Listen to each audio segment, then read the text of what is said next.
하이, 안녕하세요.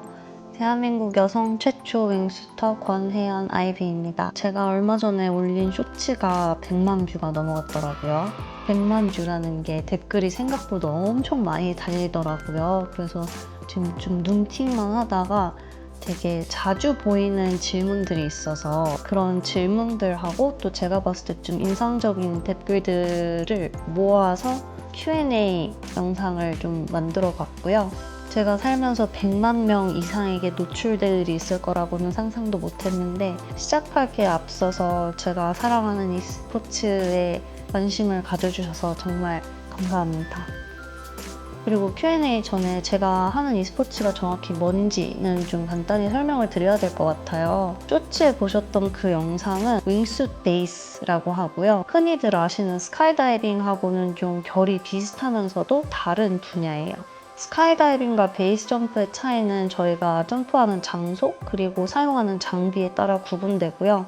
스카이다이빙은 움직이는 비행 물체, 그러니까 비행기, 헬리콥터, 열기구 이런 데서 뛰는 걸 의미하고 베이스 점프는 고정된 물체, 빌딩, 안테나, 절벽, 다리 이런 데서 뛰는 걸 의미해요. 스카이다이빙은 아주 높은 고도에서 그 넓은 공역 다 차지하면서 하는 점프이기 때문에 사실 비교적 안전해요. 무슨 사고가 나도 거기에 대처할 시간과 고도가 있고 장비 오작동이 났을 때 사용할 여러 안전장치들이 있어요. 반대로 베이스 점프는 높이가 어느 정도 있는 고정된 물체에서 점프를 하긴 하지만 스카이다이빙하고는 말 그대로 하늘과 땅 차이기 때문에 어딘가에 부딪히거나 충돌할 위험이 크고요. 장비 자체도 안전장치라고 할 건 따로 없고 그냥 책가방에 낙하산 하나 띡 들어가는 정도예요. 그리고 설령 안전장치가 있다 한들 이미 고도가 너무 낮아서 그런 걸 사용할 시간적 여유가 없어요. 그래서 베이스 점프는 사실 처음부터 끝까지 한치 오차도 없이 완벽해야 하는 점프예요. 저는 2020년 1월에 스카이다이빙을 한 220회에서 230회쯤 했을 때 윙슛을 처음 배웠고요. 같은 해 4월에 베이스 점프를 배웠어요. 제가 스카이다이빙을 200회 하고 나서 윙슛을 했듯이 베이스 점프 했을 때도 맨몸으로 한 150회 정도 한 다음에 2023년 10월에 윙슛과 베이스를 접목시킨 윙슛 베이스를 했어요.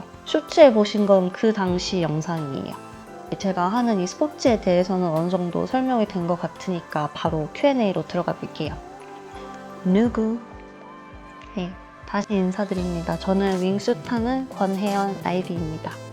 여군인가요? 707인가요? 특전사 나오셨나요? 몇 기인가요? 이 질문 진짜 많았었는데요. 저는 여군이 아닙니다. 저는 군대 근처도 안 가봤고요. 굳이 군하고 조금 연관을 두자면 저는 장군의 손녀예요. 저희 할아버지가 저 태어나기도 한참 전에 그 투스타 장군이셨고 그보다도 전에는 이제 한국이 한참 전쟁 중이었을 때 6.25 참전하셨고 또 인천 상륙작전 때 통역장교로 수입이 되셨었고 베트남도 갔다 오셨고 전쟁터를 많이 다니셨는데 그때 할아버지께서 쌓은 담력이 저한테까지 내려왔을지는 모르겠지만 저희 할아버지 얘기를 빼면은 제 인생에 군이라고 관련된 게 전혀 없습니다. 한국에서는 익스트림 스포츠가 좀 아직 생소한 종목이고 또 군 인플루언서들이 많이 하다 보니까 그냥 자연스럽게 저도 군에 연관된 사람이라고 생각을 하신 것 같은데 사실 해외로 나가면 이 스포츠는 저처럼 지극히 평범한 사람들이 즐기는 스포츠거든요. 저도 그냥 일반 회사원이지만 제 해외에 있는 친구들 보면 간호사, 소방대원, 대학 교수, 콘서트 스태프, 변호사, 업종도 다양한 그냥 아주 평범한 사람들이에요. 그러니까 보시다시피 이 스포츠는 마음만 먹으면 누구든지 할 수 있어요. 그리고 저는 그냥 제 인생의 즐거움을 위해서 하는 건데 자꾸 이렇게 목숨 걸고 이 나라를 지키고 있는 명예로운 군인들과 비교를 하시면 제가 너무 죄송스럽고 민망합니다. 다시 한번 말씀드리지만 저는 여군 출신 아니고요. 특전사 아니고요. 707은 더더욱 아닙니다. 저는 그냥 일반 회사원입니다. 대한민국 최초겠죠? 아니요. 10년 전쯤에 이미 저의 절친 어룡캔도 오라버니랑 그 치과 원장하신 오라버니 두 분이 윙수술 배워서 유럽에서 베이스 점프까지 하셨어요. 그때 당시에는 유튜브나 SNS가 지금만큼 활성화되지 않았어서 영상을 못 보신 걸 수도 있는데 광고나 다큐 촬영도 하신 걸로 알고 있고 잡지에서 인터뷰도 하면서 어느 정도 활동을 하신 걸로 알고 있거든요. 근데 지금은 이제 두 분 다 베이스 점프는 안 하시는데 스카이다이빙은 꾸준히 하고 계세요. 여성 최초인 거 확실한가요? 네, 현재로서는 확실합니다. 제가 2020년 1월에 윙수술 했다고 했잖아요. 그 전에는 일단 한국에는 윙수술 하는 사람 자체가 많이 없었고 그때 당시에 3, 4명? 그 남자 3, 4분밖에 없었고 한국에는 스카이다이빙장이 딱 한 군데 있어요. 네, 그래서 저희가 확실히 아는 거고 해외에서도 한국 사람이 일단 스카이다이빙을 하는 사람이 그냥 딱 손에 꼽았어요. 근데 그 중에도 윙수 타는 사람이 없었고 저도 사실 처음에는 몰랐던 건데 주변에서 저한테 알려줘서 안 거예요. 아, 내가 한국 여자로는 처음으로 윙수술 한 거구나. 굳이 따지고 보자면 그 FAA 연방항공청이 감독한 윙수 세계 신기록 점프 기록에 제 이름이 올라가 있거든요. 그러니까 그런 세계적인 윙수 기록에 이름을 올린 사람도 그 한국 사람도 제가 처음이었어가지고 굳이 뭐 공식 기록을 따지자면 네, 기록도 있고요. 그리고 그 당시에는 여성 최초였고 저 혼자, 그러니까 여자 윙수터가 아예 없었는데 지금은 그래도 한국에도 한 3, 4명 정도 있어요. 자, 부상률 0%, 사망률 100% 이거는 제가 진짜 귀에 피가 나도록 듣는 말인데요. 믿기 어려우시겠지만 이 말은 거짓입니다. 네. 저도 당연히 윙수트는 아주 위험한 스포츠고 사고가 났을 때 좀 가망이 없을 거다라고 믿고 있었는데 사고가 나도 멀쩡히 사는 사람들이 있더라고요. 그리고 제가 지금 말하는 사고는 충돌 사고예요. 윙수술 하다가 어디 부딪혔다든지 절벽에서 굴러 떨어졌다든지 하는 그런 사고들이 있었는데 살 사람은 또 살더라고요. 그래서 그런 걸 볼 때마다 진짜 사람마다 때가 있긴 한가 보다 생각하고요. 부상률 0%, 사망률 100%라는 말은 팩트만 따지고 봤을 땐 거짓인데 그런 말이 충분히 나올 정도로 위험한 스포츠인 건 부정할 수가 없습니다. 장소가 어딘가요? 쇼츠에 나온 장소는 이태리입니다. 속도가 얼마나 나나요? 저는 좀 편하게 날면 170km? 에서 또 속도를 좀 내면 230에서 240km까지는 나오는데 제가 이 커뮤니티 안에서 체구가 되게 작은 편에 속해요.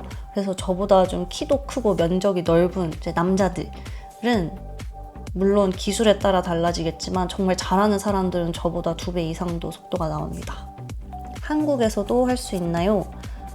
네, 충주에 가시면 스카이다이빙을 배우실 수 있고요. 자격증을 따시고 점프를 200회 이상 하시면 윙수술 배울 자격이 생겨요. 윙수도 한국에서 교육 받으실 수 있고요. 만약에 베이스 점프를 배우고 싶다 하시면 베이스는 미국이나 유럽으로 가셔야 돼요. 한국에서는 그걸 배울 만한 적합한 장소가 없고 또 저도 윙수 베이스를 할 만한 장소가 없어요. 장갑 안 끼나요? 안 춥나요? 네, 저 베이스 점프 할 때는 장갑 절대 안 낍니다.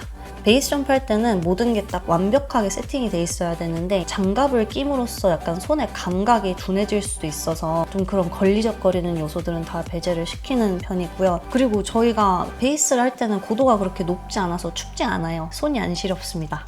근데 스카이다이빙을 할 때는 장갑을 꼭 껴요. 비행기에서 이탈을 하는 거니까 저 위에는 춥고 또 활공 시간이 좀 길어서 손이 탈 수도 있어요. 그래서 저의 손은 소중하니까 장갑을 항상 껴줍니다. 낙하산 좀 늦게 피지 왜 이렇게 일찍 피나요? 쫄았나요?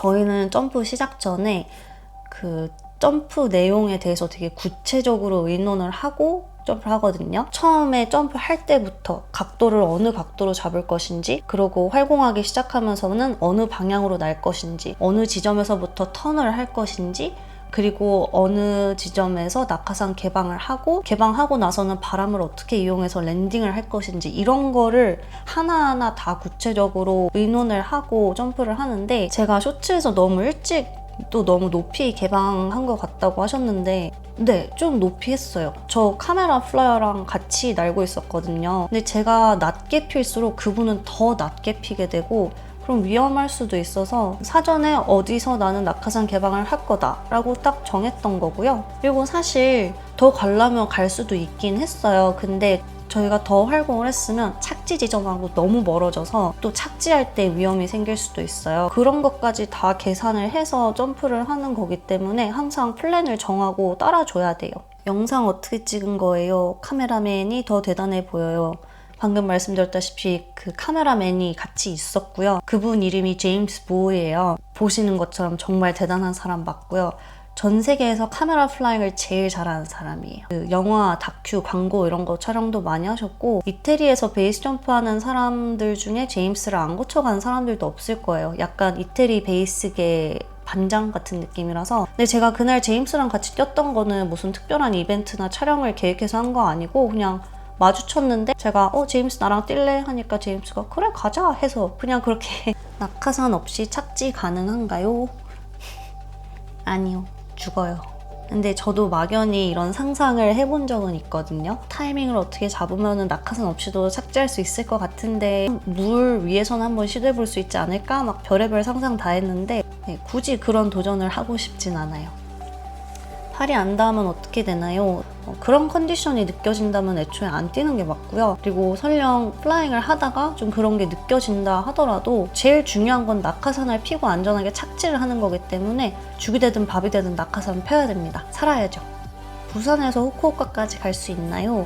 아니요. 저희는 엔진이 없기 때문에 몸에 슈트 하나 달았다고 그렇게 길게 활공을 하진 못합니다. 진짜인가요? AI다, CG다, 합성이다. 네, 저 진짜 사람입니다. 그때 그 플라잉 한 사람도 저 맞고요. 그 영상도 직접 누군가 찍어준 영상이고요. 근데 이렇게 질문을 해주신다는 것 자체가 우리나라에도 이걸 하는 사람이 있어? 라는 의문점이 들어서 그러신 것 같은데 사실 한국에도 저 말고 윙수트 하시는 분들이 적어도 10명 이상은 있으세요. e스포츠가 아직 뭐 그렇게 주목을 받는 종목이 아니어서 그렇지 나중에 좀 더 관심을 받게 되고 이게 유명해지면 그때쯤에는 지금보다도 훨씬 더 많은 윙스터가 있지 않을까 조심스럽게 예상해 봅니다. 속도를 100km밖에 안 나오는 슈트가 있다면 사실 슈트 사이즈가 다 다양하거든요. 여기 말씀하신 것처럼 100km까지 줄여서 나오는 슈트도 있어요. 근데 100km로 가나 200km로 가나 어디에 충돌하면 그 결과는 똑같아요. 그리고 사실 윙슛 베이스를 할 때는 스피드가 생명이거든요. 저희가 스피드를 많이 낼수록 공기가 저희를 위로 떠 받쳐주게 돼 있어요. 비행기도 속력을 내야 이렇게 뜨잖아요.